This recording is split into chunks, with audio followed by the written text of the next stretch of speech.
The rain had been falling since dawn, a gentle patter against the old bay windows of Hawthorne Manor. Inside, the air smelled faintly of chamomile tea and lemon polish, the scent of a house both cared for and forgotten. Anna Reed moved quietly through the library, her shoes silent against the thick Persian rug. She had been the old man's nurse for nearly 6 months now. Henry Whitmore, 84 and in frail health, was a man who had once commanded rooms with his presence. Now, most days, he barely had the strength to sit up in bed. Anna's job was simple on paper: monitor his medications, help him with meals, make sure he was comfortable. But she did more. She read to him when his eyesight failed him, told him small, gentle jokes that sometimes coaxed a smile, and when his pain grew too much, she sang softly to him. She didn't even know if he liked her singing. But it calmed him, and sometimes, she thought, it calmed her more. Henry was dozing in his armchair by the fire when Anna returned from the kitchen with a pot of tea. She set it down on the table and adjusted the blanket over his thin legs. The wind howled outside, rattling the window panes. His eyes fluttered open. "Ah, Anna," he murmured, voice rough from sleep. "The storm reminds me of 47. We were caught at sea." His voice trailed into a cough. She leaned closer. "Would you like me to sing for you, Mr. Whitmore?" A faint nod. His eyes closed again, but the corners of his mouth lifted, just barely. Anna began softly, her voice low and warm.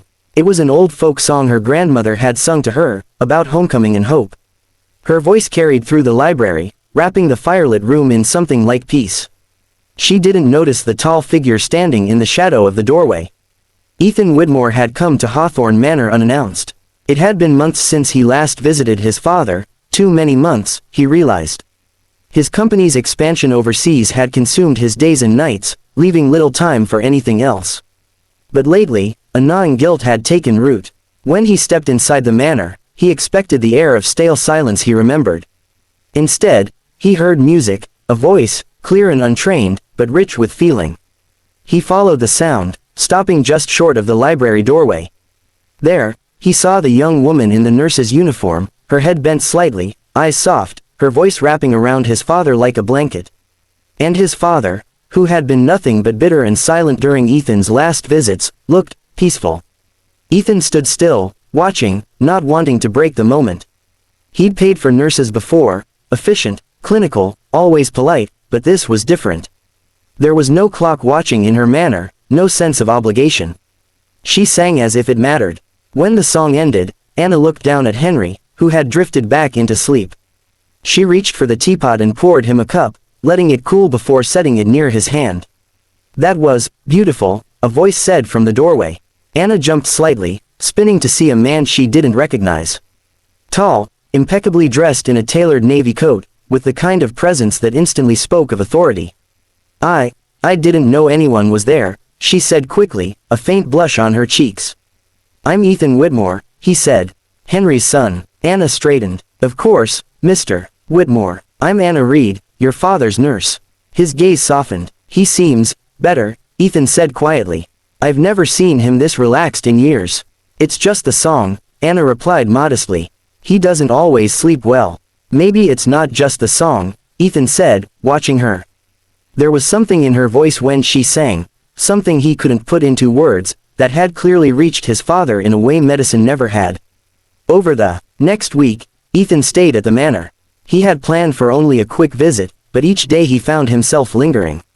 He spent more time with his father, guided gently by Anna's quiet suggestions, reading aloud for short spells, sharing old family photographs, even sitting in the garden when the weather cleared.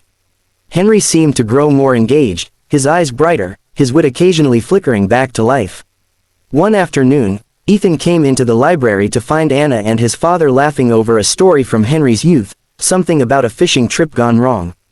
Ethan stood in the doorway again, unnoticed, and felt something strange stir in him. For years, his relationship with his father had been strained. There had been misunderstandings, business disagreements, silence. Now, here was this young woman, effortlessly bridging a gap he hadn't been able to close. It was on the 5th day that he found her in the kitchen after dinner, humming to herself while washing a teacup. "You always hum when you work?" he asked. She turned, startled, then smiled faintly. "Only when I'm not thinking too hard." He stepped closer. You've done more for my father in a week than the last 3 nurses did in a year. I don't know how to thank you. You don't need to, Anna said softly. I like helping him. He reminds me a little of my grandfather. And I know what it's like to be lonely. Something in her voice made Ethan pause. You live alone, she nodded. My parents passed away when I was 18. I put myself through nursing school.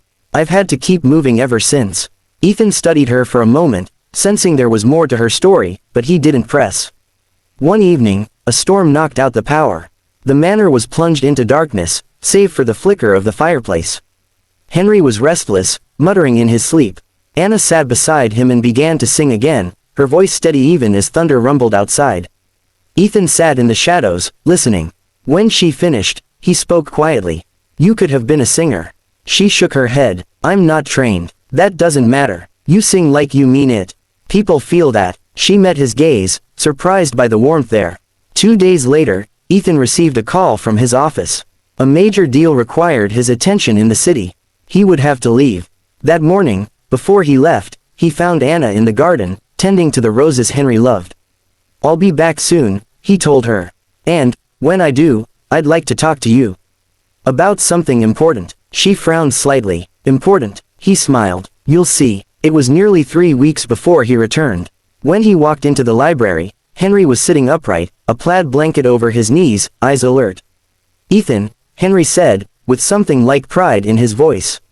You're late. Ethan laughed, glancing at Anna, who stood nearby. I know, but I brought something. From his coat pocket, he pulled out a sleek black case and handed it to her. What is this? Anna asked. Open it. Inside was a small gold pendant on a fine chain, shaped like a musical note. I don't, she began. It's not just a gift, Ethan said.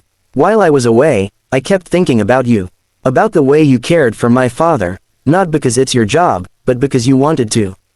I also thought about what you told me, that you've always had to keep moving, never staying anywhere for long. I'd like to change that. Her breath caught. Change it how? I want to start a foundation, Ethan said. For music therapy in elder care. I want you to help lead it.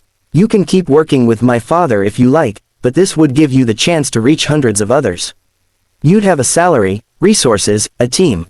Anna stared at him. Why me? Because you showed me what real care looks like, Ethan said simply. And because my father is smiling again, because of you. Henry chuckled from his chair. Take it, Anna. This house has been too quiet for too long. You've brought it back to life. Tears pricked at Anna's eyes. She looked from Henry to Ethan, then down at the little gold note in her hand. I don't know what to say. Say yes, Ethan said. She smiled through the tears. Yes. The months that followed changed everything. The Whitmore Foundation for Music and Care launched quietly but grew quickly. Anna worked tirelessly, hiring music therapists, coordinating programs in nursing homes, and even recording simple folk songs to be played in wards where patients couldn't receive live visits. Ethan visited often, sometimes under the pretense of discussing business, but more often just to see her. There was a lightness in him now, one his father noticed with quiet satisfaction.